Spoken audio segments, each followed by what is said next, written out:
Deputies say the victim's injuries were terrible. Blood everywhere, bones sticking out, massive internal injuries, the worst beating they've ever seen.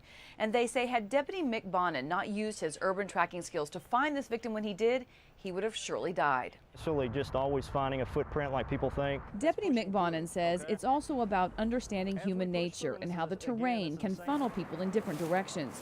He first developed a love of tracking animals as a teenager growing up in Texas, and he learned much of his skill from his grandfather. Now he's tracking humans, victims and criminals alike. It's a big dot to dot. In a rural environment, the dots are a lot closer. Urban environment, they're further away, but it can be done if you have the patience and you have the medium that'll support it. He says even on pavement, there are things a trained tracker can identify, that there are ways to find impressions and prints in places you might never think. But also in cities, people often cross into terrain that leaves more of a disturbance, like tall grass or dirt. He can not only tell that a person was there, but what they did. My heel came up, I've got my toe.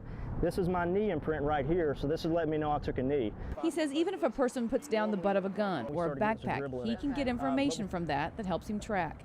Deputy Bonin figures he uses his urban tracking skills a couple of times a month at work and says when you start, you don't want to quit. You don't want to give that track up until you find the prize at the end. Deputy Bonin has been to 2 different urban tracking schools and says more and more departments are now taking advantage of this type of training. Lori Fulbright, News on 6.